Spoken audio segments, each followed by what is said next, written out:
What's going on, y'all? It's your boy Bless. I got Lemme-Kno to the left of me. And today, we got a very special guest. My homie, Tommy Kruise, is in the building. Such a pleasure to be here. Thank you for coming, my brother. This is the M.O.T podcast. You know how we do, and it's only right that we sit down with my boy this week. That's it. I'm super happy to be here. Thank you for having me. Thank you very much for coming. So off camera, you told me that you're going through a second hood child. You are going through a second puberty, and that your feet are actually still growing at 29 years old to the point where you have to get rid of your entire shoe collection. Dog, I don't know what's happening, man. My shoulders are getting larger, and you're getting diesel. You're working out a bit. See, I've noticed, for all of those who might not be from our city, that Tommy Kruise has also changed his look. He's changed his look. Well, he's like a young Tom Cruise now, whereas back in the day, he used to have that rugged skater. You had the long hair, you know. You had a different swag going. It all started like with surgery. When I had surgery for a severe sleep apnea, I had to move my face forward. Oh wow! And then when I got that surgery, the whole like 3 months after, I had my hair like tied up, and like once I was all right, I was like, okay, let's get rid of that. I can't like do this anymore. For sure. And like cut my hair, like fix some teeth because there was a couple teeth missing. You went Hollywood on us. You went Hollywood. Dog, I just wanted to look like a regular person. Like, I just wanted to be back into society. But you know what? Your look back in the day was, made you stand out. Oh, definitely. It spawned a lot. It spawned stickers, I remember. Definitely t-shirts, stickers, socks, and yo, it's crazy because a lot of people kind of got offended. They were like, "Dog, you just killed your old image," and I was like, "This is the more distinguished, established version." Well, now also you want to be known for the quality of the music and your DJing and all that shit. Yo, not just to be a character. Exactly. And no offense, not to be the guy that had no chin. Now you're good. I didn't know you had no chin. I never thought you had. No, I'm joking. It's totally true. Like back in and it was kind of like getting to me sometimes. Like I was like, dog, like what's happening? And it would the fact that I had no chin would not like let me breathe while I was sleeping. Wow. I would try to swallow my And that's tongue. a serious thing. I mean, you actually had sleep apnea and it fucked with your life. Exactly. I've heard about sleep apnea, many times, but I never understood. So the correction for sleep apnea sometimes is to fuck with the chin. How does that work? Me, it was too backed up, so I was not able to breathe while I was sleeping, and I would try to swallow my tongue. Jeez. And my little brother is like going through that right now. Wow. He's gonna have to go through the same surgery. I think it's a whole like my parents like hereditary. And yeah, exactly, super like hereditary, and like my sister doesn't have it at all. But like me and my brother, we went through that, and like my little brother even had it harsher than me. Wow. Like, yeah, he went through the test, and like he had severe sleep apnea like a 70-year-old. Wow. Like wow. And dog, it definitely saved. Did the surgery correct? It correct. Yeah, like, exactly. Like how much better? I'm curious because this is really cool. How much better is your lifestyle because I was not able to go to movies. I was not able to drive. I was not like people wouldn't invite me to stuff where we had to stay to sleep there because like I would make crazy noise and nobody would sleep, or I would. But why with the movies? Because you go to the movies. I would go to the movies. The only good way for me to sleep was sitting. Okay. So basically you fall asleep in the theater instantly. Driving, like I'll be like listening to a song, singing, and then oh wow, like it's crazy. I had to like when I was doing Quebec Montreal in a car, I had to stop like 3 or 4 times. Wow, like because I was falling asleep while driving. Yeah, because you're sleep deprived, right? So exactly. I would sleep an hour or 2 a night. At the end of the night, like I would be so sleep deprived at the end of the night that like I would fall in like a good like sleep state, like at the end of the night. But dog, it's crazy. It really changed my whole life. I've been able to sleep like since then. If I get drunk, I'll have a couple episodes here and there. But like, do you keep a mask? That's what they they were telling me to do, but they were like, yo, get the surgery and it's gonna take care of like everything. Exactly. My little brother, before the surgery, he still haven't got the surgery, and he's got the mask, and he's like, yo, my life is so much better now already. That's dope. Well, I'm very happy for you. And it definitely, you know, switched up, I guess, a lot of your lifestyle. Definitely. So let's go back a little bit. Let me start by asking you. I would love, and I did this off camera before you jumped in. I want to know something, and because I know you want to start, and I want to start at a certain point today. Okay. Okay. And the reason why I want to start at a certain point, Tommy, is because I think, and I don't want to insult you, and we did this off camera, so I got to say it again. Honestly, you're the only one I know that like I have friends, Pesci and like the M.O.T Life guys, and you're part of that circle, right? Definitely. And then you were a celebrity, right? Am I wrong in saying that? No, you're totally right. I think my thing has been a very overnight thing, where I think I was at the right place at the right time, and I kind of owe it to 3 people and even more, but like mainly Stan from M.O.T Life, which kind of like forced me, was like, we're gonna organize a party because all the party sucks and everyone's playing the same music. We're gonna organize a party and you're gonna learn how to DJ right now. What was the party? It was Wiggers from the north side. Yeah, exactly. So we started that party 2011, 2012, I think end of 2011. And he gave me a week to learn how to DJ and like be the headliner of the party. I was like, okay. So what were you doing? That takes me kind of to what my question was. What were you doing before that? How did you get into music? What were you doing before that? I was just a kid that wanted to be in Montreal. I'm from Quebec. Okay. So I just wanted to be a kid from Quebec that moved to Montreal to skate. So you grew up in Quebec City skating. Yeah. Came to Montreal as a skater. Yeah. Moved, I guess, around the plateau, I'm guessing. Yeah, I was like Saint Henry, Verdun, and then Hochelaga. Okay. And I was just skating, and like I was fucking around with beats. So you were always into hip hop. Exactly. And it just started from nothing. Like I was just playing around with beats, trying to make edits and DJing with my keyboard. What was the original setup? What was that? The original setup was an iMac and the keyboard and just like I had my couple cues and my buttons on my keyboard. It was just that. And like Stan came to the crib and he was like, okay, we gotta make this a party. And then we started with that. And then Lunis, which has been killing the scene for such a long time, was one of the first friends that I've had in Montreal. Gotcha. Shout out to Kim, that was my girlfriend at the time, which made me like meet these guys. And we would be playing around, and at some point Lunis was just like, you should release music under the name Tommy Kruise. And the Tommy Kruise name was just a Facebook. Like we were doing graffiti and we were all writing actors' names. I was writing Tom Cruise. Tommy Cruise. Exactly. Cool. Yeah. So it was all related to actors' name, and I made a Facebook because I didn't want to have people from Quebec like knowing people like my people. And back then, you can say your name is anything.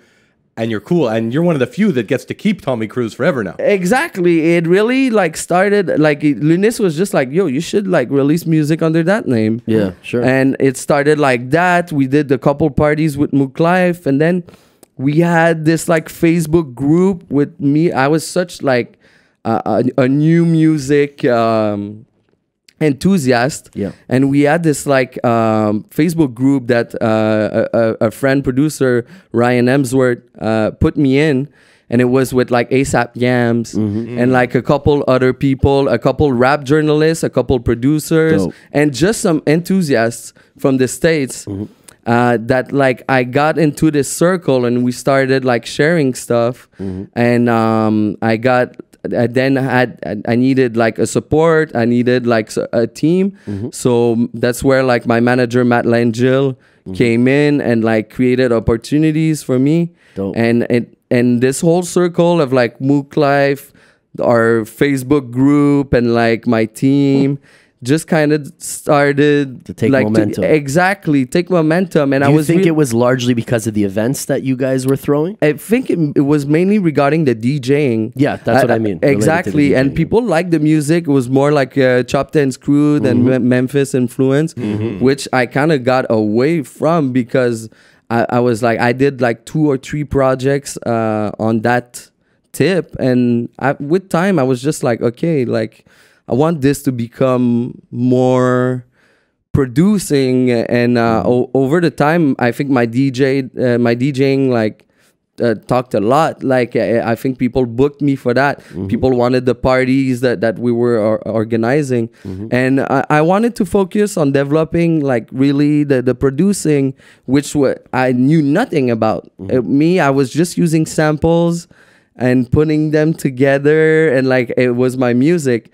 But within the years, I told myself, no more samples, produce, and learn your classical music theory. So a lot of people don't understand, like, we come from a school of loving sample-based hip-hop. Exactly. And that's what, obviously birthed the culture, because there was no hip-hop once upon a time. So we had to reach back to those soulful loops and those soulful breaks to make hip-hop. However, as we move into the age of everything's Shazamable and everything's so easy to figure out where it came from, you gotta get paid. It's so easy to get bit for sampling now that as a producer, there's no way you're gonna really make money if your style is too sample. Your song probably won't even come out. If you use a sample. Well, because you can't put it on iTunes, you can't put it on Spotify. Their algorithms will detect anything that's not chopped to hell. And it's such a hassle to clear a sample. Exactly. Yeah, we're not DJ Khaled.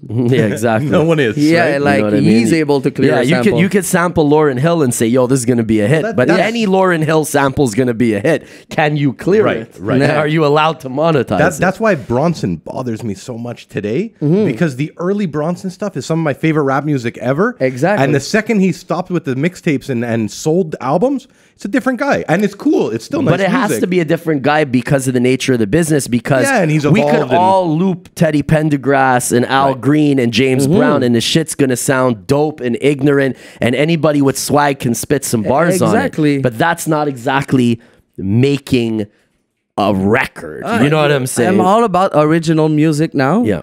And I think it's 3.5 years or 4 years ago, I told to myself, no more samples. I'm moving to Ableton and I'm learning how to make music. Fuck yeah. And the first 2 years, like the music was kind of like the same chords. It takes time. A lot of people don't realize, And I'm only starting to get comfortable with it and to be in the studio, and I understand the language. So Tommy, we spoke off camera, and I keep doing this. I hate that. No worries. No, because there's something that I wanted to ask you that you're in your studio, you're producing now. That's what you love doing. What are some of your influences? Where do you take from it? Because you can sample, where are you taking from? Like where's your brain right now? Not right now. There's a bunch of people that influenced me, like Frank Dukes. Frank Dukes actually worked with me on my second album. Wow. We did a joint with Twista. And we did a track that was all over Much Music back in the day called Something's Missing. We did a video with Marc-Andre De Bruyne. I think he's one of the guys that influenced me the most because he does everything. I was one of his first placements. That's crazy. But back then, interesting you bring up Frank Dukes, because I definitely know where your head and your inspiration is at now that you mention Frank, because he was a very sample-based producer. Yeah, Frank's a producer? I'm sorry, I don't know. From Toronto, Frank. Yeah, my boy Adam Feeney. Shout out Frank. He composed, he produced. But back then, he wasn't. He was really a sample-based producer. He got good. He placed some shit with 50, with Cool G Rap, with like AZ. I was one of his early placements. And another friend of mine, Snaz. You know Snaz from Toronto? I do not. Snaz was in that era of those early guys from Toronto, just pre-Drake. And then Drake, messed with all those guys. But all these guys had records on all of Drake's albums. Yeah. And it's crazy. He'll do like kind of like more rock influence. Now. He'll do more dancehall. Yeah, and that's kind of where I want to be, because I'm not necessarily trying to do the same thing twice. Sure. But I'm really trying to touch a bit of everything and everything that I love, because when I DJ, it can be techno, it can be dancehall. Why put yourself in a box ever? Well, listen, exactly, and that was a huge thing in my early stage. Is that if it wasn't Memphis or Chopped and Screwed, they didn't know you. People were like not interested in. I would go to France and I would get message while I was playing, and people were like, "Why are you playing all these songs for girls? Like, go back to your country." And like, I was just like, "Dog, shut the fuck up!" Like, well, listen, there's always gonna be a hater in the crowd. Yeah, but exactly. as a producer, I agree with you.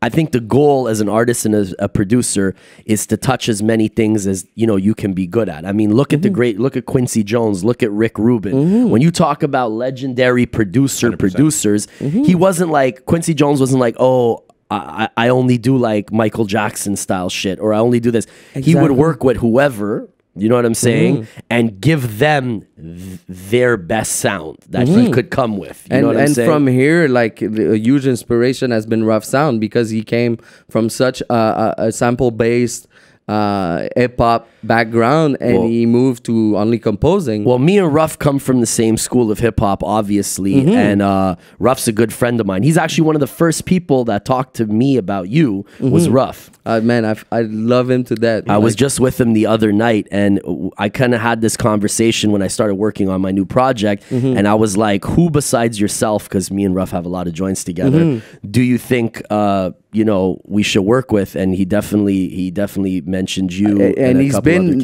putting me on to a lot of people that like every day inspires me. And like when I was in LA, he put me in touch with like J-Mike? With Cool Code Jack and like some other people. Did you meet his boy J-Mike though? He did a lot of production for Nicki Minaj and different people. No, but there's Billboard, that he works with a lot too, that like works on like Madonna and like Britney Spears. J-Mike did a lot of the bigger Nicki Minaj tracks, and a couple times when he came, I took them out. And when you say did, it's like he was the main producer on the track? Yeah, he did the beat. Wow. It's him.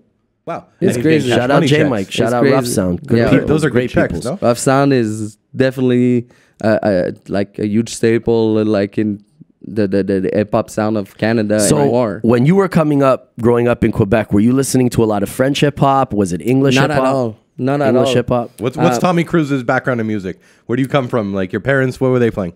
I was listening, like, I think when I was like 12, 13, 14, I really got into like this whole trip hop vibe, cool. And like cool Massive Attack and shit. Yeah, exactly, like Prefuse 73 and like all those weird beats were kind of like where I kind of got in, and then all the like Dr. Dre and everything back then, obvious classics. And I was listening to heavy metal a lot, but what was my like door to hip hop was 3 6 Mafia. We found a chopped and screwed version of their new album. I think Which album was it? It was the Unbreakables, and then the Most Known Unknown came out like I think 6 months after. Right. Yeah. And this is like and we thought this was the regular speed. We were listening to those albums that were slowed down by. They were rapping. This is how they rapped. Exactly. I was like, oh, this is the regular speed, and then we heard the regular albums, and we're like, oh, this is so fast. And me and my friends were completely addicted to that. And then I never got into French hip hop until 2 years ago. Oh wow. Yeah, it really took some time for me to be. Your accent would say otherwise. Definitely. Definitely. I was not a fan of French rap at all. And now I mostly only listen to like French rap from France and like UK rap and like still a lot from the States. That was the thing for me. Like back in the day, I used to hear UK rappers and I could appreciate the production, but the accent would throw me off. Can I tell you what it was? Now, okay, go. But now I find the opposite. That accent has grown on me, and it's a cool swag. It's so good. It's so good. Also, one of my favorite rappers when I was a child, my first big influence, because Nas hadn't come out yet, Biggie hadn't come out yet. It's Slick Rick. Slick Rick. I knew it was coming. Slick Rick. And you know what's fucked up?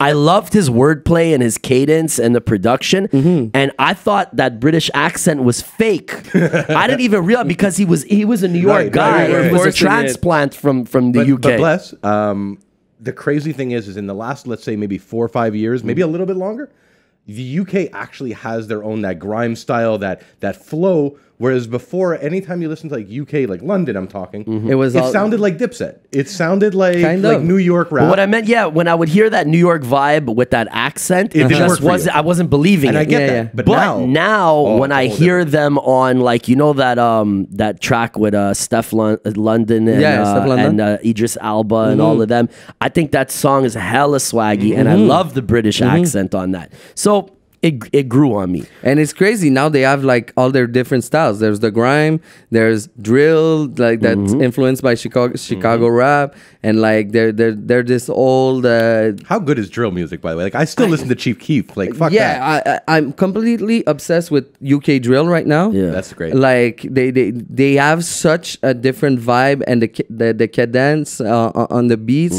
is completely different. See, a lot of people don't understand maybe that come from a more traditional era of hip hop, that some of the new music is cool because it is not necessarily focused on the lyrical content, but it's an energy and it's a vibe that they're creating. Not only with the production, but the way they're writing it. Exactly. But like a couple guys like Lowski, Eddie One, and like a couple of these guys are bringing the lyrical too, with the energy, which is so interesting. Like, give me the names again if you don't mind. Lowski. Lowski? Yeah, Loski. Okay, because I'm gonna go search this one. I'm done. His whole album is bangers after bangers. Okay. He's from the UK? Yeah, and Eddie One.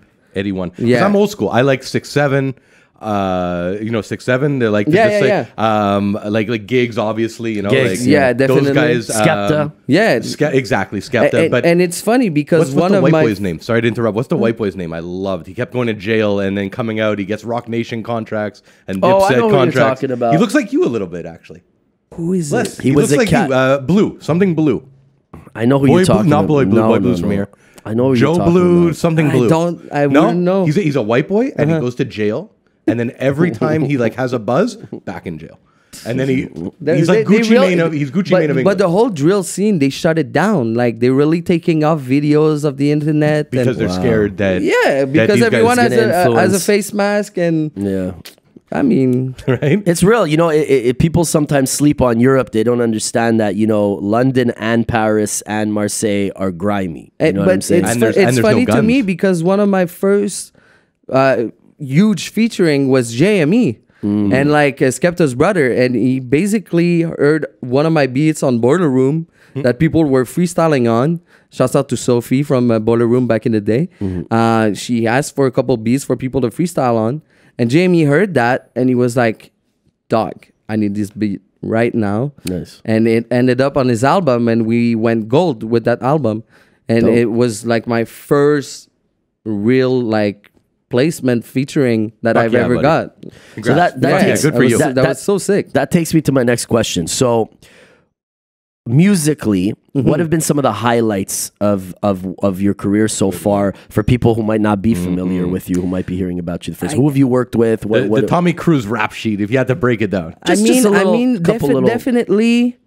like ASAP Yams back in the day brought me rest in peace.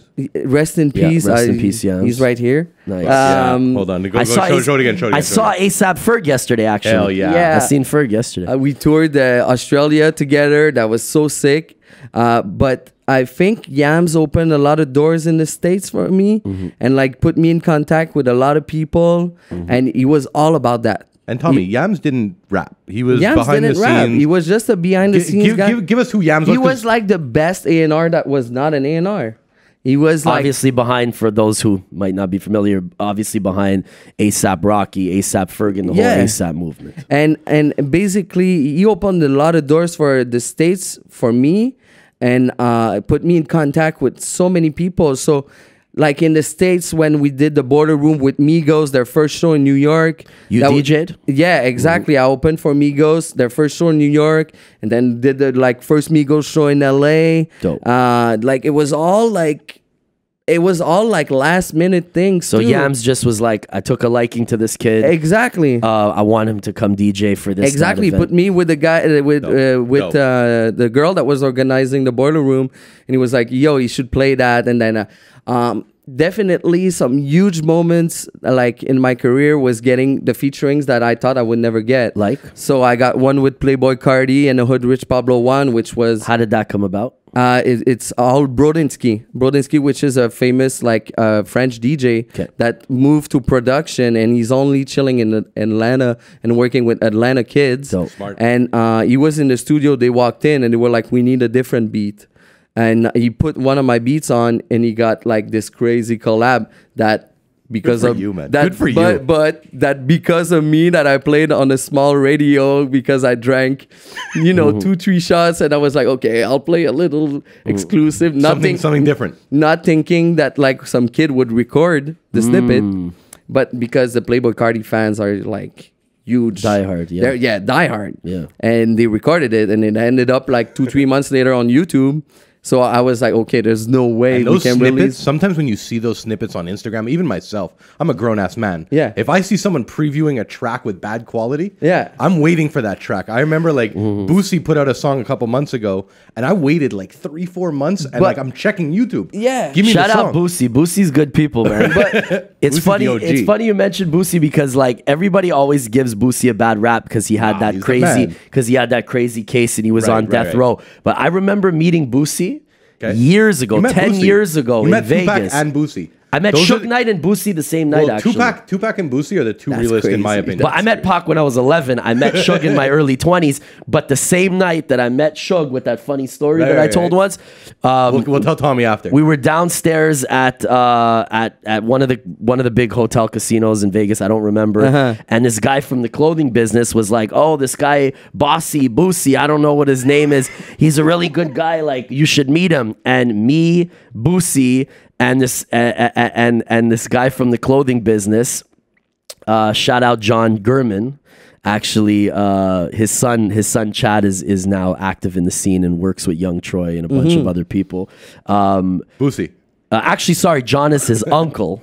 Sorry, John is his uncle. Sure. Introduced me to little Boosie randomly in Vegas. That's This is after he's out. Like this isn't like This is before he went in. Oh, this is Webby this Boosie. is before Wipe Me Down? This is when he dropped his first track at radio. Wow. Wipe Me Down. Yeah. And he was the fucking nicest guy. Yeah. And we hung out all evening. We were doing shots of Patron. You met Boosie? I never met Boosie. Okay. I kind of wish. We were doing shots of Fair Patron, and then we all went up to that crazy party where Suge Knight was at the But bar. you got Boosie prior, which is probably the Yeah, he didn't even blow up yet, you He's know? the wildest Boosie. This is a Boosie that we don't even like. This is Webby's friend Boosie. Yeah, and bro, like that's why when I heard all this crazy shit about his case and him being on death row, I was like, yo, I don't see it like that guy. Sometimes you meet somebody and they have a cold energy and you're like, oh, maybe they did some weird shit. Sometimes you look people in their eyes and they kill. But the guy's was a genuinely cool, humble, good dude who you'd bring to your crib and wouldn't even be like, you know what I'm saying? Like, he didn't give me that vibe.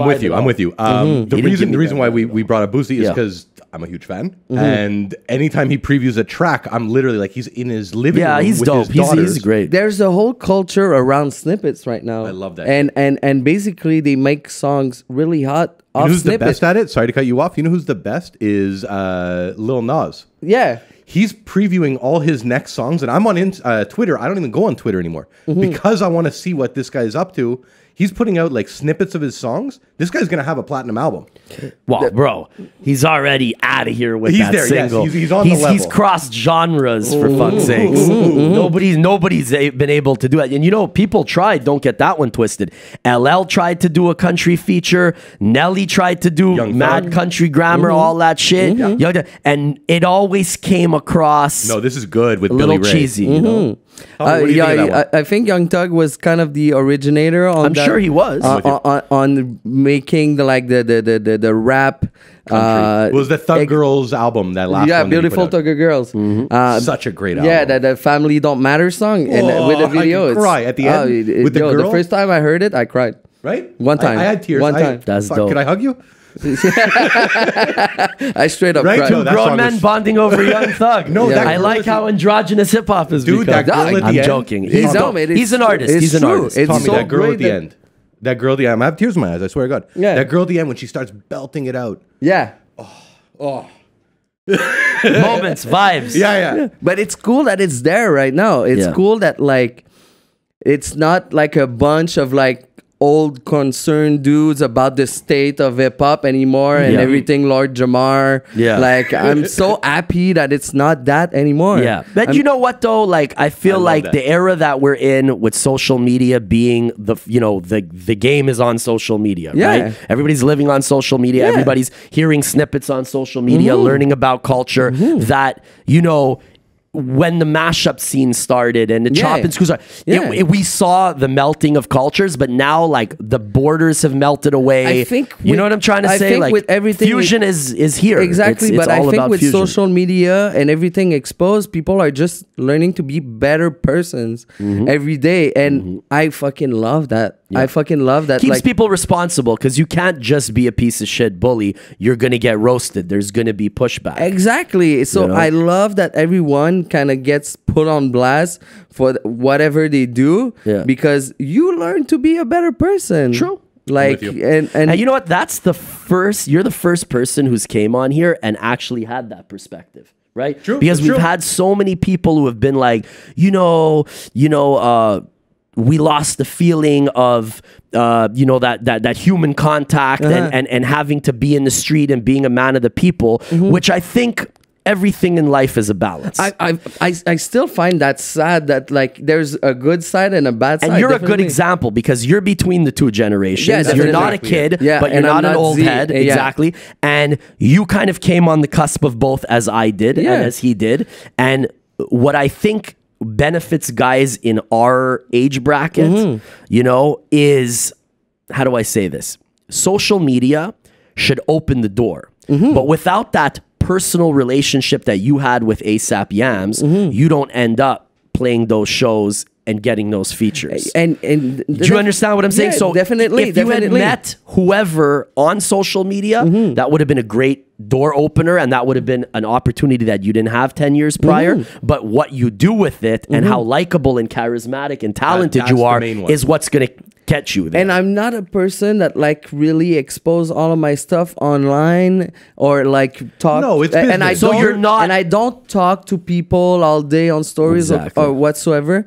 But it connects you with people. But you gotta keep that human touch because I think that's what misses the most right now is the fact that like OGs and young people don't connect as much because all the information is out there for the young ones to be like informed about everything, but they don't know the feel of it. They don't know how to first-hand experiences. Well, for instance, I have so many people that I worked with in the music business over the years come on the show. How many young cats do their research as to who the fuck Tommy Kruise is or who the fuck Ricky D is or who the fuck Corey Shapiro is, right? If they haven't heard or maybe they have heard, and use this platform to make a comment, to reach out and say, yo, I want to intern for you. Yeah. I saw you talking with Bless. Guys, write in the comments. Love what you're about. Yes.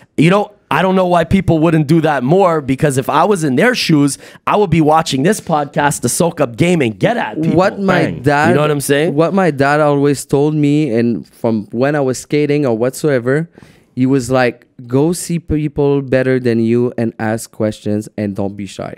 And you know what's funny? In reverse, I love doing this project because I get to ask people that I've been seeing around that we always had a good time. We always have a shot and say, what's up? But we never get to do this because we always see each other at an event or, whatever, in chaos, right? In chaos. So it's nice to be able to sit down with good people who are talented and motivated and learn their story and be like, how the fuck did you get this feature? Or Bless, how the fuck did you meet these guys? And, there's one common thread in that when you're consistent, and you're passionate and you are motivated for the right reasons, you find your way.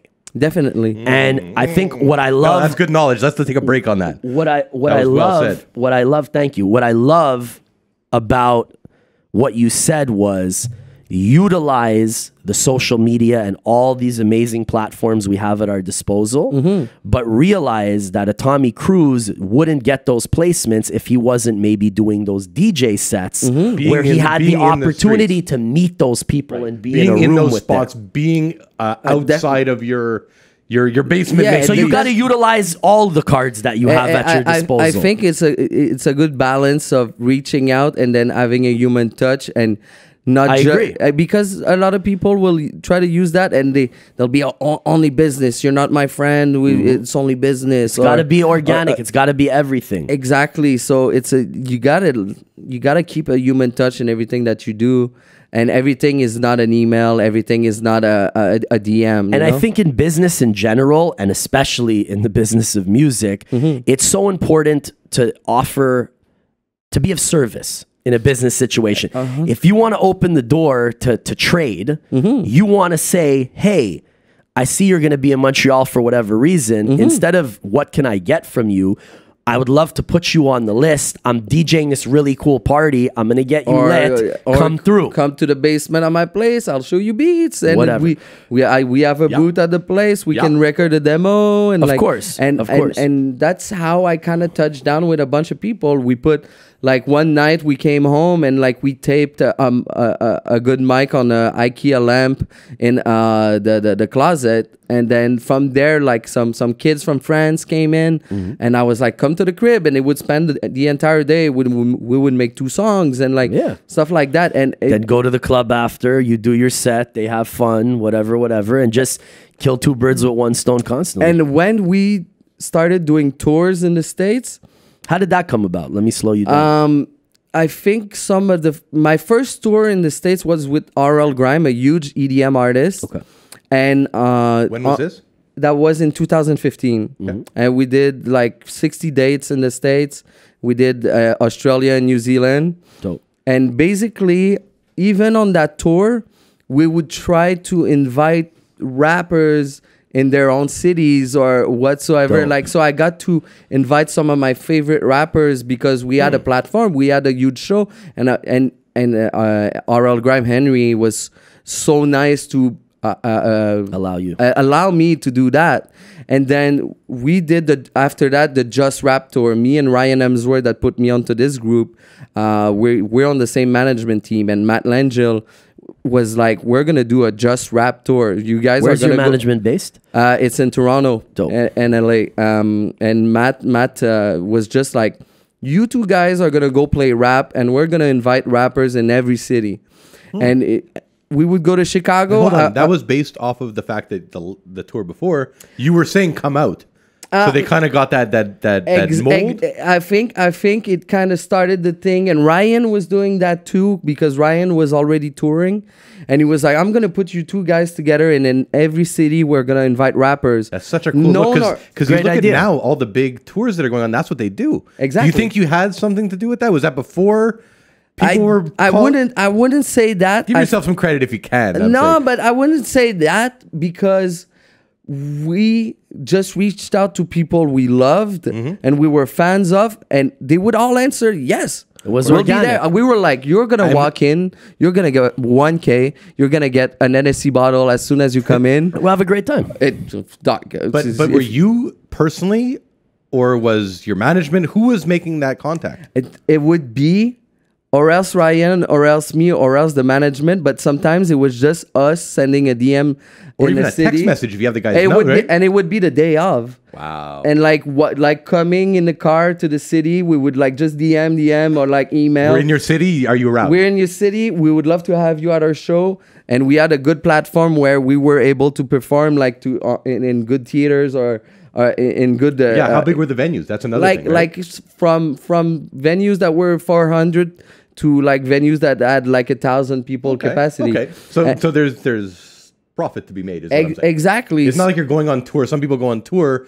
They go in the small all-age venue, and we were 75 lucky, people. You know what I mean? We were lucky to have like. There's an actual fan base. Exactly. And that was so interesting because I got to perform with some of my favorite artists. Awesome. And that probably people didn't know of, but like that are running like their thing now. So it's crazy. Can I ask you something? Go for completely off subject. We'll get back to it. It's bothering me, and I wanna know. Les anticipateurs. Les anticipateurs. Okay, who are they? Are they real? Are they a joke? Like that party looks like it's a fun fucking time. Tell me, explain to a Jewish West Island. You know what I mean? Like, perfect.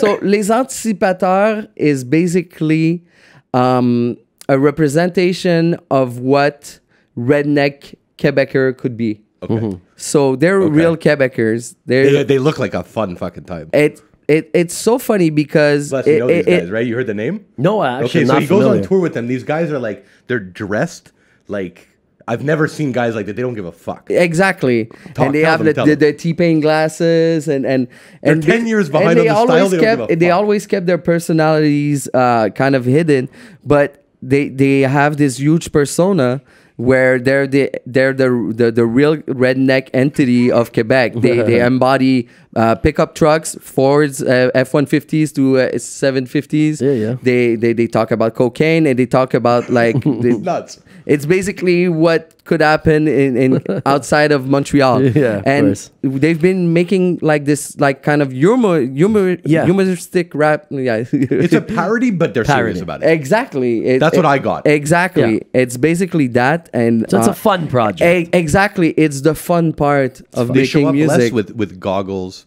Yeah, but I mean, they're doing it on purpose. You know what I mean? It's Like, fun. They look nuts. They show up with like they show up to a show with 8 strippers and like throw like the flower on stage and like it's kind of like the riff raff back in the day. Yes, but they were already doing it. It all came from M.O.T Live. Right. It all came from. I don't know them personally, but I've always been a fan. They're amazing. Sounds like a fun project. Just can we explain M.O.T Live too? For those that are outside of Montreal that are watching, M.O.T Life was a counterculture platform where we would present graffiti, rap, and like anything. Cannabis a little bit. Yeah, exactly. And they would just show people that don't want to use the same road home every day. And go look up what a MOOC is. Like Google a MOOC. Yeah. A MOOC is like an anti-counterculture asshole. Yeah, kind of. It's kind of being a piece of shit. And I don't think like the project could like live in this day and age, but it represented like kind of the last of the dying breed of people that didn't give a fuck. Yeah. And that would do whatever they wanted to do. Can I say something? And Can I say something? Kind of Quebec hippies. Kind of, but it's worldwide. It's crazy because even in Australia, people would stop me in the street and it would be M.O.T Live. And I'd be like, what? Right? Wow. Who's the main guy that has the M.O.T Life Instagram account right now? It's Stan. It's Stan. Yeah. So his content that he puts out, I mean, I got to reach out to him because I actually hit up 80 Rock. Yeah. And I know that they're friends. And 80 and I go back. Yeah. And what I want to do is I want to hit him up. I do videos. Yeah. I want it like this guy, he's constantly putting out content, and Bless, it's cannabis stuff. It's I know, I'm very familiar with it. Right? I'm you familiar with it. I want to be down. I want to be in. M.O.T Life was kind of like a new school version of what Vice was when they started. Exactly, of sort of culture. but without like subventions and everything. Oh yeah, obviously. Without grant, they were just an independent. It was just a voice of the street, of course. Wow, so and good. A cynical voice of the street, and a funny. Cynical voice and of the street. I always loved the tone of the articles. It was really the tone is like what you and your boy would say while you're getting drunk and hope nobody heard it like on the low. Not necessarily that. It was more like a slap to the face. Yeah. Like I think because it was politically charged. It was. Yeah. It was always politically charged. Yeah, definitely. And they were like always dissing the city and like. And now that cannabis is legal, it kind of like. But you know what I liked about it's good that he moved to that because he's so dedicated to that, and he really wants people to have a people's platform for cannabis where it's not related to a company, it's not related. So shout out to Stan. He's doing a great job with that. Awesome. Shout out to Stan. Yes. I don't know you, but yo, shout out to Stan. Definitely. And I found it was always like honest too. Yeah. Like he would say the shit we're all thinking. Yeah. So we'd be like, yeah, good that he said that. Fuck that. Of course his name was Art Too Often. Makes sense. Do you guys fuck with Fuck-No MTL? Have you seen that account? I've seen that a bit. I think sometimes it's just like, oh my god, it's like it's all the problems in the city. Yeah, that's what it is. Exactly. But it has a tone that reminds me. I love Fuck-No Montreal wouldn't exist without M.O.T Live. That's what I'm saying. It's almost a disciple. Exactly. That's how I see it. It's generation 2. Definitely. So let me ask you, musically, What are you fucking with now? Where are you at? What are you working on? What's inspiring you? Nice. Talk to me about what's going on right now. Basically, I had a full project with a bunch of USA features like OG Mako, Johnny Cinco, a lot of OG Mako. Yeah, I mean that song was disgusting. Yo, dog, he did in the elevator. And he did some great stuff. It was you guessed it. Oh, yeah, and that was.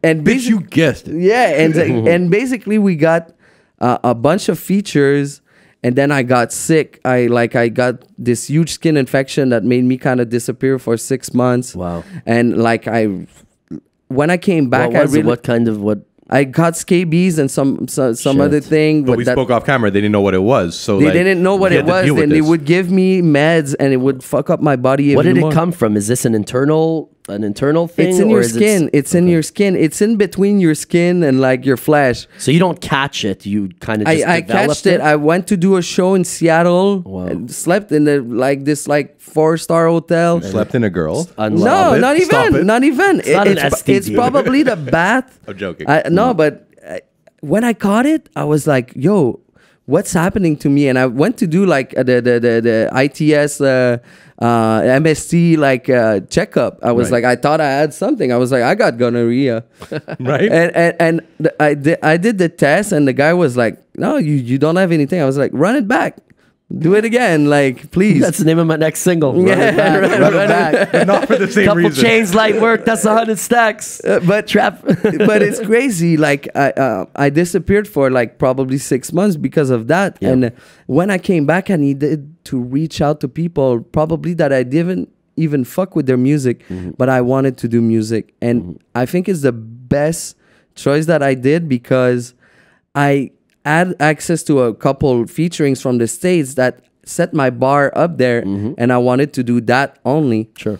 And basically, I did some even better music with people that at first I was not necessarily interested with. And dog, that's what helped me kind of like get out of my bubble. Yeah. Get that passion. It blew the bubble. Yeah. So I'm working on an album with like it's 6 songs with like Montreal kids. Can we name some names or? There's basically CJ Flemings, Kevin Nash, Deuce God. Okay. You got a Nate on there, or it's coming? You say a Nate track, or it's coming? I'd love to see a Tommy Kruise Nate track personally. I really want to get one with Nate. I really want. We sat down together. I really want to get one with Nate. He's one of the most exciting artists from Montreal. That's Nate coming. Could be our guy.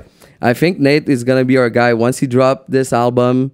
I think that's our guy, and he's doing a great job in LA right now. Yeah. But I started reaching out to people from France because I got interested in French music. So I got Retro X on the project, and then Cadence Weapon. Dope. And I really got interested in like kind of getting out of my bubble, and it's well, really you mentioned that you're doing some like pop stuff now.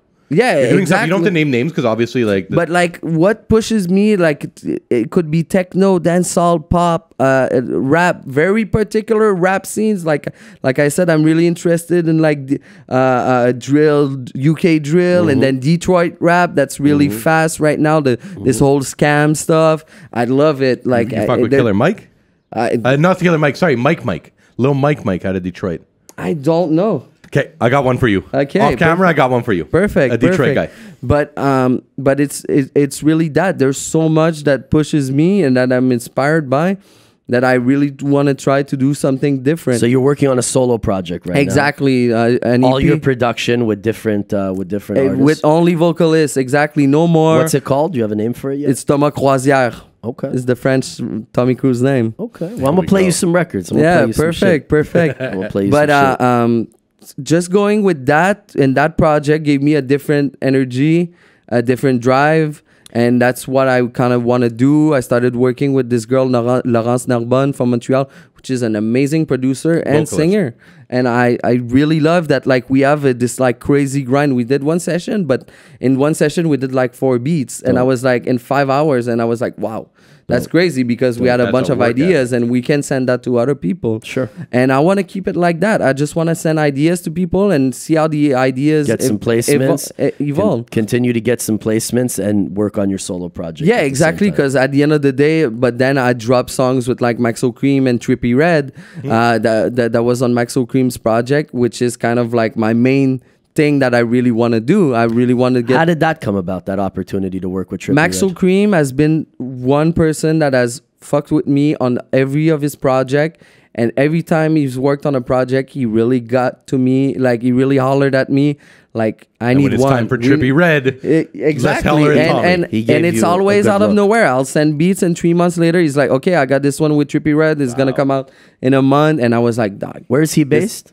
He's from Houston, Texas. Cool, awesome. And from that, just kind of like becoming a thing, it's always fun, and I love it that like it can be sending stuff online and then getting it back. And yeah, I got Trippie Redd on this song. I'm like, dog, this is huge. No, that's a big deal. This is huge. And like, that's a great look.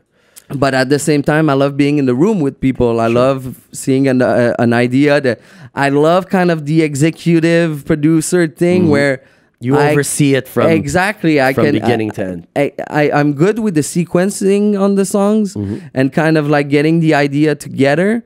And I love like, okay, we could like make a pre-chorus here. Yeah. We could do a bridge. The bigger picture stuff. You exactly. You like basically shaping the way the actual song is going to come out, rather than just sending a beat and they kind of put the filters and the drum cuts and the breaks. And a lot of the kids I work with, like that are producing, they're like, oh, like they send me the craziest beats, like they're so good, but like it's mostly loops, and I'm like, okay, send me the stems, we're gonna put this together and make a song out of 100%. And I love I love to do that. And you know what, the real art, like you said, there's a lot of kids who can make a cool beat, but can they make a big song? It's easy to make beats. It's hard to make songs. That's it. And I come from I think my background was really remix. I love to do remix. You come from the chopped and that's the remix era. That era is remix era. But then I would get acapellas. I would like get like Chief Keef guys. I would ask for their acapellas, and they would send to me. And for like a year or two, I was just only dropping remixes. Right, breaking down people's acapellas. I love to. So that helped you when it came to sequencing and building song structures for your own. Exactly, and that's what I love to do right now. Song structures, kind of like getting an idea together. Can Tommy Kruise, and I'm talking to you about you in the third person now. Yeah. Can someone reach you and sit down, book time with you? Do they have that option? They definitely have the option. I as much as I love producing, artists that want to like further their career, if they hit you up, like, can you spend time with them? Do you have that? I wouldn't say that I got the perfect idea for you. Okay. But I love to show you what we can do with You're what accessible you got. Is all I'm asking. Yeah, definitely. Okay, that's definitely. a good thing. And let me ask you, on outside of the production front, because obviously that's a priority. What are you doing DJ wise? Are you still touring? Do you have a residency? Are you interested in pushing it? Bless. He had the what was it called? Like the virus? Yeah. So it kind of put a backseat to it. Exactly. And now he realizes that he loves producing. I'm sorry, we talked off camera. It happens. Perfect. Well, thank you for spoiling the show. That's what he's here to talk about. I'm joking. I know but it's true. Continue answering for the guest, Lemme. That's a good one. I like that. We can work together. Tommy, you can bring me on tour anytime. You wouldn't want him to actually have to think during the interview. You could just do it for him. Tommy, you could leave. Like, I'm good. No, but for real, it kind of like changed a bit my perspective that I was DJing a lot. I was drinking a lot. Drinking. I mean, it's kind of a toxic. It's kind of a toxic lifestyle. If you're going out to DJ 2-3 times a week, you're hungover like 5 days a week. You're living like a college kid. You're sleeping like shit already. You're drinking too much because there's nothing else to do when you're doing your gig. But now I don't necessarily drink that much or whatsoever. I'll go to whatever party drives me to go to where a good artist is playing, or there's someone's birthday that I really love. Shout out to the birthday party in the West Island this afternoon. Exactly. That's where I'm going tonight. But producing really got to me where I wanted to make the music. I love DJing. It's my first love, and I love to do it. Some of the times I'll DJ is where I'll walk in the club and I'll move someone, and I'm like, just for fun. I'll play for 40 minutes. You can take a break. Just to spar. Exactly, and I love it. Just to keep it yourself sharp. But I don't think I could produce as much if I'm touring crazy. Mm-hmm. And I kind of love working on songs, and that's what I want to push. And, you know, it's always been a thing for me to work on the things that I thought I was less good at.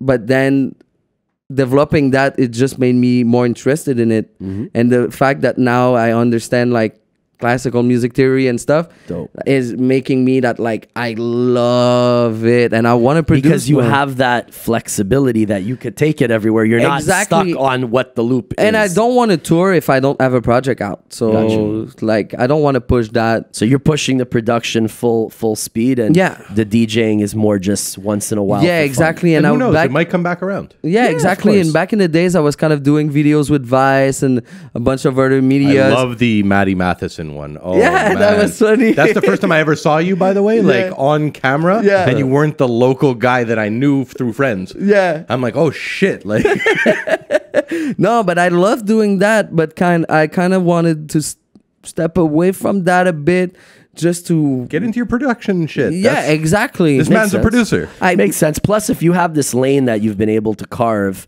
might as well go full steam towards that. You know, you have a Trippie Redd placement, you have a Playboy Cardi record. Yeah, there's no reason not to. You have these things that are taking shape, so, you know, go full speed. Exactly. And I've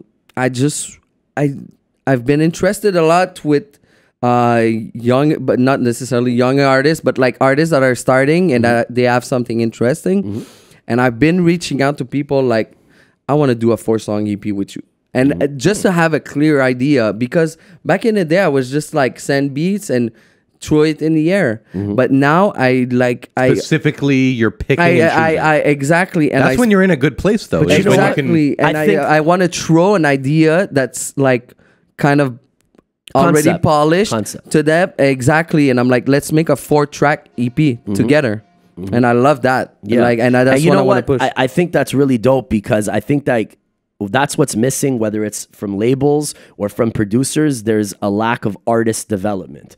Because just like producers need to find their sound, artists need to find their sound. Super important. 2 heads are always better than one. So when you're just emailing a track and the artist is isolated and he's just doing his best on it, and you just did your best without him in mind, the synergy can't always be there. Concept's not there. And basically, I remember that like I had access, you know, to do big songs with big artists. And like I had to sit down in the studio with like Cœur de Pirate and some other artists.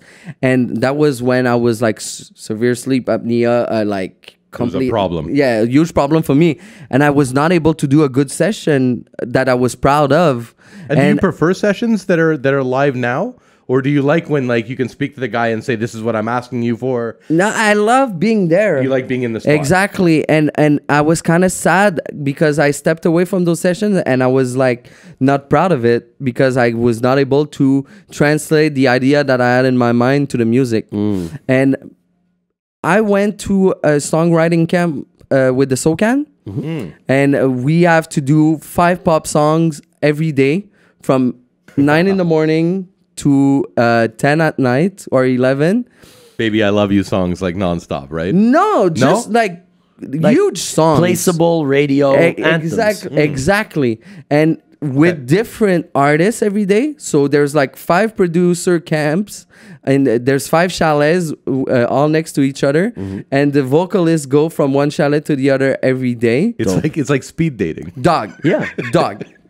The second day, my mind was already dead. Wow. Because of all the efforts we put in the first song. Sure. And now you gotta re-up. And I was kind of like starting to get into musical. Who were some other producers and writers that were at the camp that I was teamed up with Shashu. Okay. Shout out to him. There was shout out to Don Carnage and Shashu, because those guys, those are my Shashu. Original friends in rap music. Just Shashu did the biggest part of the work, and I was kind of like trying to express vocally what we should do more, because I wasn't there in production where I was able to translate everything on the computer, and it was a setup and everything, and they put me with him, and it was super great. Chashu is a fucking he's dope. He's a god at this. He's so good. The technical side of producing is next level. Exactly. Right? And then there was like Robotaki, a guy from Toronto. The guy is a problem. There was Noah Bearer, a guy from NDG that's insane. I never heard that name. And then there was like kind of who's Noah Bear? I've heard, like, it sounds like a great producer name. That's why. Doug, he's insane. He's insane. I'm gonna look for it. He's so good. The guy makes insane songs. And there was more kind of like classical Quebec producer that does that a bit more folk and everything. And Doug, this camp changed my whole perspective of music. I needed to be there. Absolutely. I came back, I was dead, but you were a better producer. Understanding and, soaking up how other people do things versus the way you did things. And every day it's different. Every day, every vocalist is different. And it showed me that I would show up to sessions kind of trying to do the same thing over and over. Where you have to take the time with each artist. Exactly. And I've always been a people's person. And I know that everyone is different. And I know I've always been comfortable with people where like to appreciate and like respect their mood, respect how they are. And musically and in sessions, it was not kind of translating, because I kind of thought that I always needed to do the same thing to bring my sound. But it was not that. Like, it was more like learn how to let it develop natural. Exactly. Work with the person and see where your sound is going to take you. I don't want to sound corny, but it's kind of like it sounds terrible. Go. Yeah, no, it does. It's kind of like romantic in a way. It is. It's like I hate to like go on that tip. I know Bless it is. No, but like it's kind of like in sessions, some people try to appropriate the moves. It's not a gay thing. No. If you're in the studio and you're vibing and it's a producer and someone that doesn't know each other, and then you hit that chord, I've seen it. Where like whoa, yeah, like now we're vibing, and now we're gonna make a hit. Well, you know that's the whole no romance need be involved, but I'm sorry, I know but no, it's okay. It might be romantic for you. All right, but you know what? It is all jokes aside. I spend 4 nights a week of my life religiously in the studio. Right, you're a studio guy. I live there, and for me, there's no outlet that's more therapeutic than that. Yeah. And when you are in the studio, whether you're making a record or you're in the booth, laying vocals down, time stands still. Right. It's a special place. And that's the only thing, because I don't meditate, that I could imagine in my life that would be close to that. Can I just say one thing, guys? Where you can totally, totally remove yourself and just be in the moment.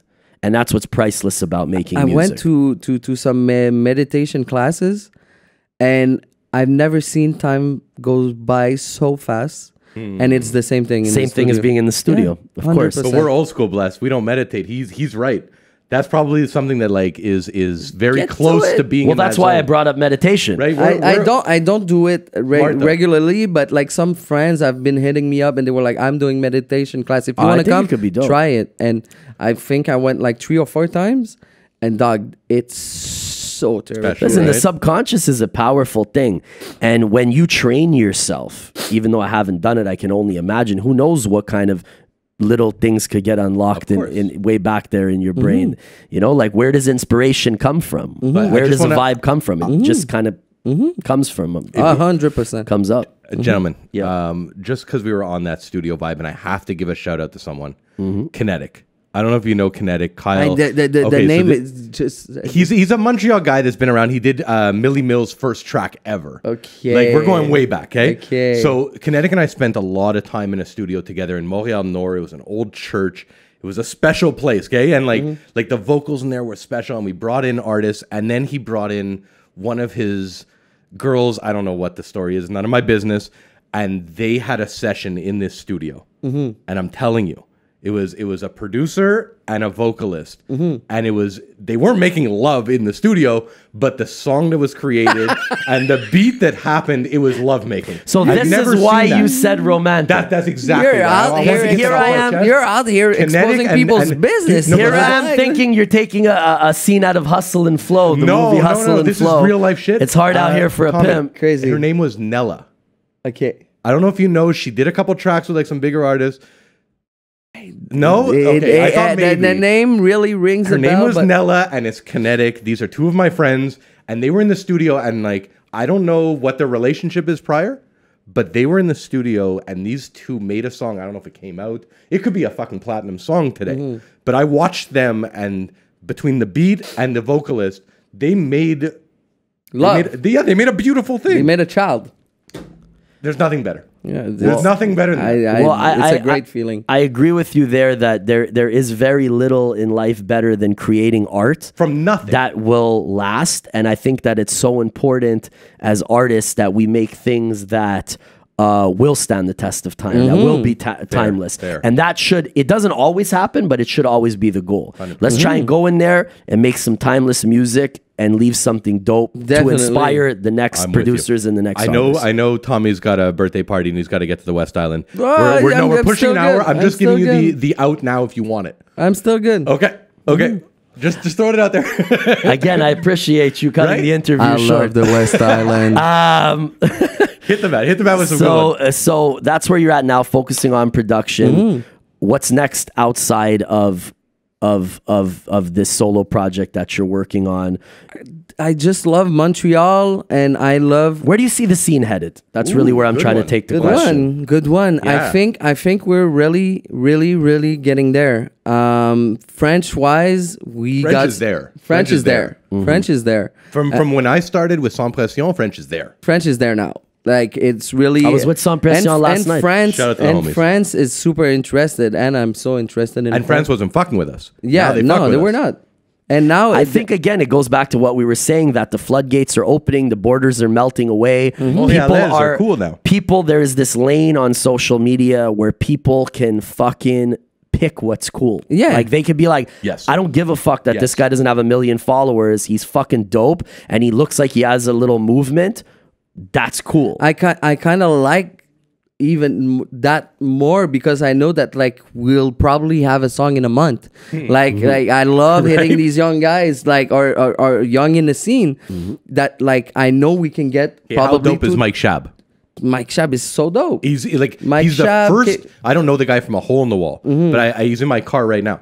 I know that there's very few French-speaking artists who can rap in English and sound dope. He's probably one of my favorite. It is tough. A huge problem in the English vocalist from Montreal is the elocution. Some people rap like I talk right now, and I think that's a huge problem because I hate that. Like there's gonna be like a couple words. Like that slip in there that you're like exactly, but like there's so many interesting English artists right now, like Rosalvo. I love Rosalvo. I love Mike Shab, Kevin Nash, Neko, Douze God, Nate Husser, Yando, Cape Chula. Right. There's so many right now that are interesting, and in the French, it's crazy. Tzo as the city. Like taken by storm. Like this is finally music that like people relate 100. I was with him last night actually also after we had that conversation. I was with him.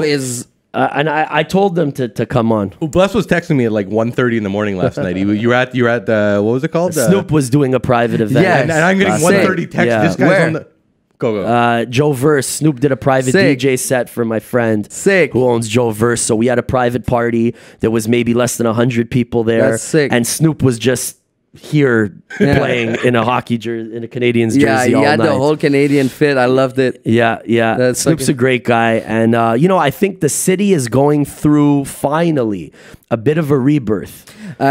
100%, because 5 years ago it was producers took off the city by storm. Kate Renada, I Classified, Lunis, Jog Green, even you. That's when I started to hear your name. Exactly, but like from techno to house to rap beats to. But you know why that was? Because we were coming off of that electro era. Exactly, right. And that was Team Canada, and that was Grand Theft from Team Canada. I think what was interesting is we had gatherings where a lot of the producer started doing events all together. We had the Art Beat, and we had a couple other events where we showcased our stuff. And probably today we wouldn't go and showcase all of our new beats on a stage because people would record the beats or whatsoever. Right. Really? People are gonna fucking record it on Snapchat or whatever, and then I mean, if you're really trying to make a song with a hot beat that you're gonna make everyone go wild at a show, you don't want to. Better off making a song. Yeah, of course. Exactly, but it was really an era where we all expose ourselves and we expose what we do, and at our most vulnerable, like we would just show everything that we did, and I think that's what got people interested in what we were doing because there was a lot of talent. That's very interesting. And it is cool, man. We had to bring the vocalist vibe, and we're getting there. We're getting where it's interesting. There's a lot of acts. Well, this is something we were talking about with Ricky D. Basically, it's gonna take what you guys did as a squad of producers. It's going to take that for artists to blow up. Meaning that people are going to have to come together and instead of making it me, push it as a movement. I still believe that doing the me can help yourself if you're trying to develop an image and your fan base and everything, because you don't necessarily need to be everyone's friend in the scene. I don't mean everyone's friend because nobody's ever going to get along. Yeah, it's never worked like that. Exactly. That's a pipe dream. But what I mean is see good connections.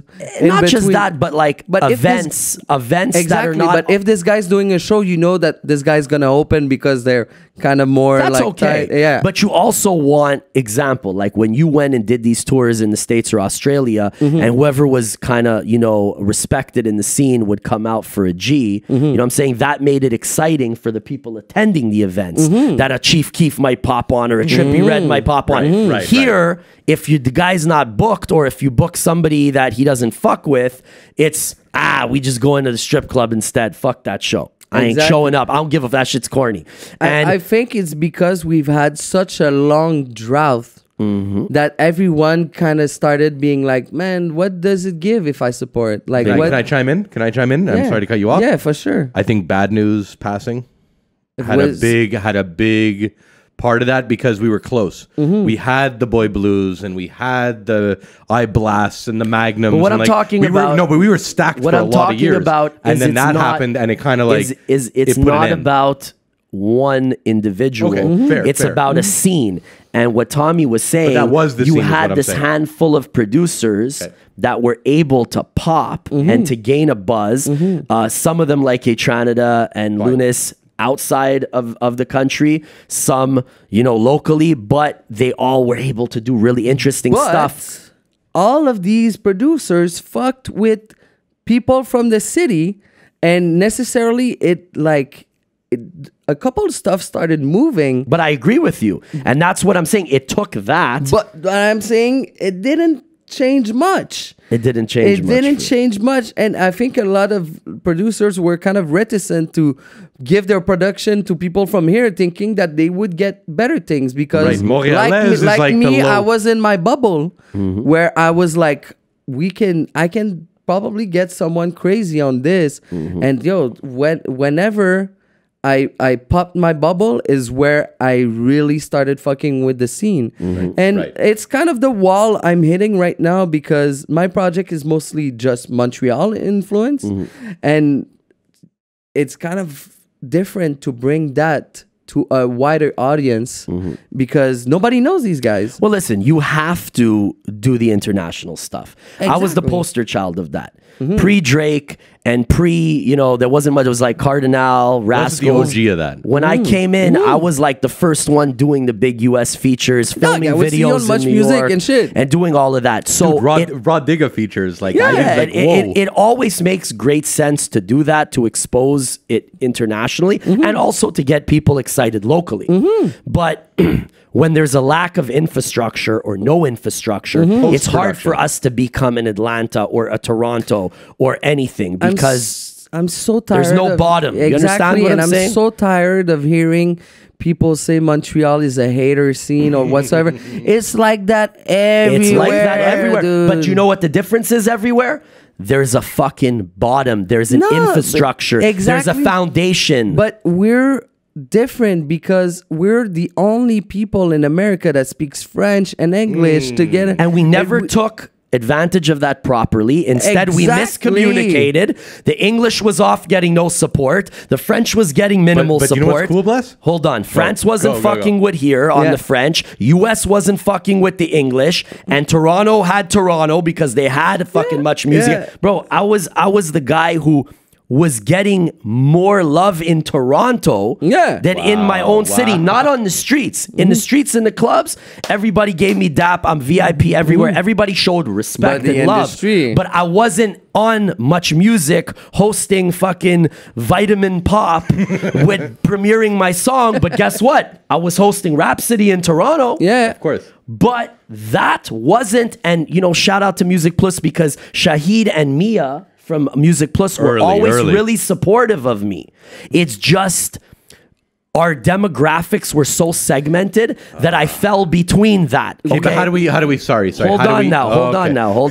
It's not about a back in the day conversation. It's about a demographic conversation. So they were supportive, but we were divided into 4 instead of 1. Yeah. Right.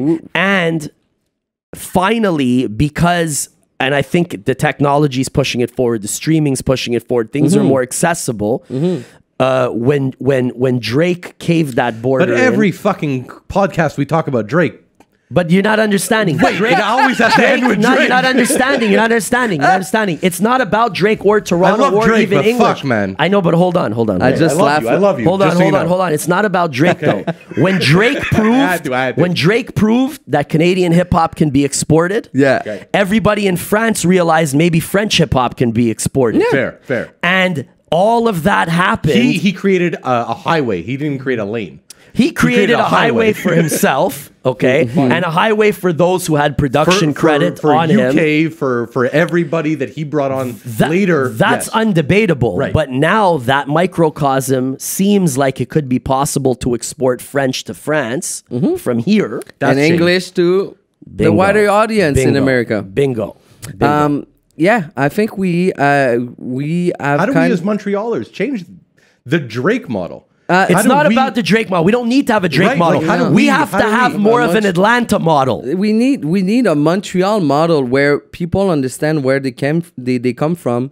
And they're proud of it. Exactly. And they can celebrate it, and we can export it, and it can be cool, like French rap from here. Like my friend Stan says, we're the real Americans. We speak 2 different languages. We got the harshest winters. We got the nicest summers. Like we're constantly influenced by like American culture, but we have our own swagger. Like and let me tell you one thing. There's a lot of talented cats here. You know what I'm saying? Who used to be looked over because we didn't have social media as an outlet. We couldn't take to the fucking streaming services ourselves. So we were caught in no man's land. That's what I'm talking about. The lack of a scene.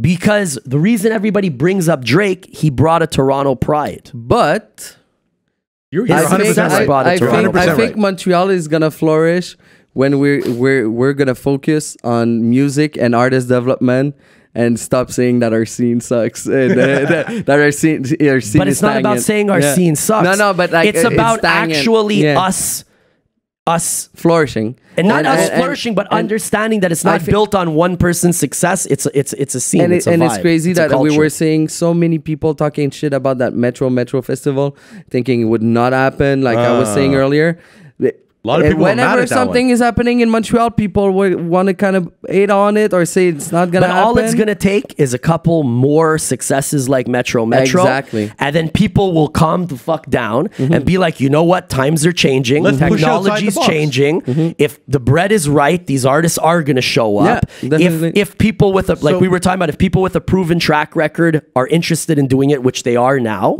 we can all win. French, Metro, Tommy Kruise, Bless, Lemme, podcast, because we can export it.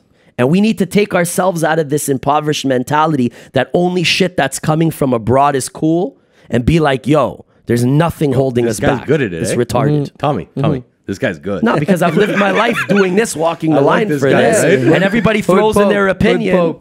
People throw in their opinion and haven't hit those barriers. we and don't it's not want the about same hitting thing. the barriers. It's about just them disappearing now.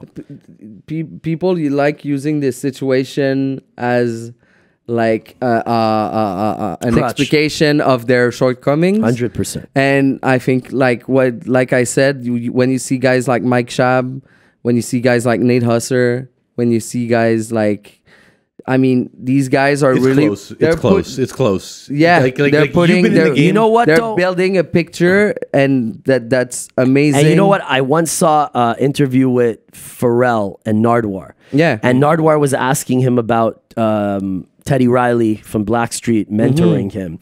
And that, you know, Teddy Riley had went from, you know, Blackstreet producing Michael Jackson, super producer, and then like his studio burned down and he was having hard times, whatever happened. And then Pharrell said the dopest shit. He was like, yo, Teddy Riley's a musical genius and talent will always find a home. You understand that, 100%. Lemmy? Talent will always find a home. Me, I believe that Your like, shit's gonna speak for itself. If you stay at it, it'll find a home. like I'll always say, music will be the language, and if you're able to talk with it, like talk your shit, do your thing, and like it's all gonna come to you. If people see that you put your heart and soul into this, That's right. people will come to you.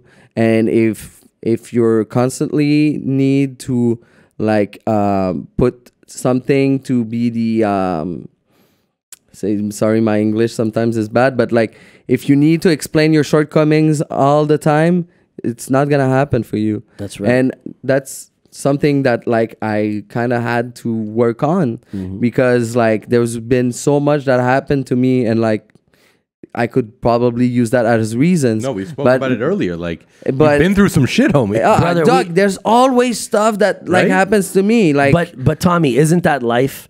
We're all gonna take hits. We're all gonna lose Right? loved ones. We're all Exactly. gonna have health problems. We're all gonna have financial problems. We're all gonna be depressed sometimes. It's how you come back. It's how you come back. And if you're an artist, that art is your therapy, is your life. Exactly, and it'll be your everything if you really put like the time in it. And you can draw inspiration from the shit parts of life. Totally. You should. Doug, I left my job November 21st, 2012. And What were you doing? I was working in a bank. Okay. And You were working in a bank the way you look. Look at Tommy. but That's fucking I didn't have the amazing. I didn't have the broken teeth, but like But you didn't have that corporate bank look, my friend. no. But it's You were on a longboard with Vans with high socks. I and was on just the phone doing like credit card security. and Oh, okay, stuff. okay. So you weren't like a teller. Yeah, exactly. Okay, But no, even on the though, phones. Okay, is- so but then I welcome to broke my Montreal. teeth. But then I broke my teeth, and I was speaking on the phone like that. Yo, dude, it was such a funny. But you know what I era. always liked But about my you? boss You were a was- character. But my boss was so supportive of what I did, and he came to me at some point. He was like, "Your stats are dropping. I know that something is happening outside of work." Yeah, I'm gonna be a fucking musician. I had the best stats, and then they all went down when it started happening for me. And he was just like, "I know something is happening. That you have some like I've seen you in the newspaper. I know that you're doing something outside of here. It's enough already." And he was Yeah, like, I know. and he was like, "Don't leave this job until it feels right." Wow. And But that's good and he advice. was That's mad good advice. supportive. So after that job, you never looked back, No. and you've been able to make a full-time living off of music. Yeah, exactly. Yo, my Initially, man. was it DJing? Initially, was it DJing that was paying the bills? Yeah, mostly. Yeah, and then mostly. now the production started to pick up. Yeah, so you were exactly. Able to So it's mad interesting. The first 2 years was super funny to adapt. Yeah, I've been a product of the society since forever. I've been used to getting money every 2 weeks to be able to do everything. Speak on that more, because I think that a major challenge that a lot of artists and producers, you know, that I talk to and people that I work with is juggling that, finding the stability and finding that that balance where you can afford to coast and pursue your art and be available full time to travel because it's expensive to travel. Exactly. That's why I don't want to do it. It's expensive to live. And a lot of people don't understand that there is a monetary sacrifice that you make where you say, I'm going to give myself. You're not going to have vacation. You're not going to be able to, like, your friends are going to go in the South. You're going to go to Cuba. You're not going there. And you got to be like, listen, I'm stuck in the studio. I love what I'm doing, but I got to use that money to pay some rent. Exactly. You know? But I think to find the stability, it's basically a work of like... How were you able to do it? I'm still getting used to it. Right. Obviously, but I mean on a basic level. Like, how are you able to do it? On a basic level, it's to be able to distance yourself from what you do from time to time. Meaning that, like, if you try to push yourself into making something every day, it's not gonna work. You need to be a regular person. You need to talk to people. You need to go say hello, like people that have jobs. Tommy, I'm gonna interrupt you. I'm sorry. So much of today is about like depression. And I don't want to see people and I got to get up to do things. How do you know what I'm going at, right? Check. It's like graffiti. If you do graffiti, it's a very depressive state to just go out there and... It's sad, right? No, but just to go out there, probably risk your whole life or get like in jail. Arrested, whatever. Just putting your name out there. It's the same thing with the music industry. That's what I'm going at. You're putting your name everywhere and you're putting your art everywhere. Just probably you won't even make money with that. So... to me, it's hard to stay encouraged all the time when you don't see the light at the end of the tunnel. So you gotta be a real human being. You can't just put your energy into that. You need to know when to step away and be a regular human being. So that's what I like. I like sometimes getting out the morning and just going places and like say hello, have my coffee, say hello to people. Where are you right now? I want to say hello. I want to see you. I'm on Saint Viator every day. Where will you find Tommy Kruise? You'll find me on Saint Viator. Having a coffee at Cafe Olympico. Yeah, straight up. That's where I'm at. And I know. But and a lot of opportunities for me came from seeing people on the street and seeing people at where I like have a smoke and drink a coffee. And a lot of people don't understand also this business. You got to sell yourself. You got to be likable. You got to connect with people. It's not about just the next Twitter post. It's not about just the next IG post. Be a regular human being and probably you'll find stability way more and be less depressed, because I've seen so many of my friends leave their jobs. The talent is there. It's just they don't push because it's not about push. That's not what he's talking about. People just push too hard. He's talking about like they're playing a character so hard and they're trying to be this persona so hard that they lose themselves. Then they're 100%. Not inspired, and then they begin to implode and they become depressed. Exactly. Because it's not a healthy lifestyle to begin with. Exactly. And it's finding how to be a regular human being in between everything that you do, because if you just try to push yourself in your creativity, you're gonna find yourselves in deep holes. And of course, throughout the years, I've had my moments where I felt very depressed. I wouldn't say that I was going through depression, but I've been feeling depressed sometimes where there's ups, there's downs. Exactly. We all have, because it's a tough game. Because you'll have an opportunity. They say that it's happening. They say you're going there. You say boom, you're going on tour. Boom, you don't have the visa. Hold on. You're playing a hot fucking event. You're the fucking man for the hour. You're up there. Everything's great. You hit a high, and then bam, you're alone again.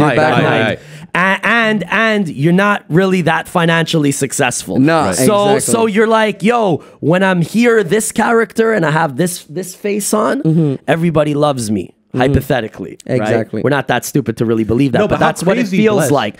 And it's an extreme crash. And from years of touring, it was the same thing. Touring was amazing for that hour or two you're on stage, then the after party, and then you're fucking low. And then when the tour is done, you go back to being a regular person, and you're not well adjusted, and you don't have a regular healthy routine. I love the tour on the bus, but I don't like the tour on the plane. Interesting. I used to be able to. No, but hold on, wait. Before you go back to touring life, I want to talk about actual like mental state of being on tour. You look at Robin Williams. Yeah. You look at like dudes that like lose their life on that shit. Like we were all there.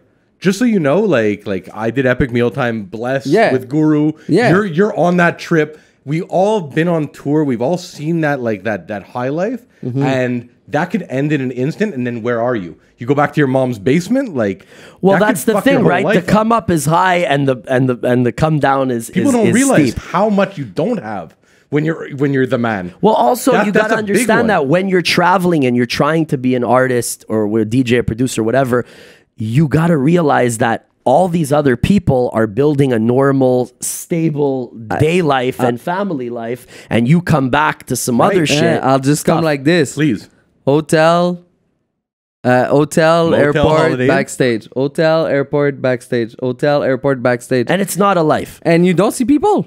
And you know what? It's a sacrifice that you're making, hopefully, for a few years to financially secure yourself to be able to do what you're doing as a producer. It has helped me in so many various ways.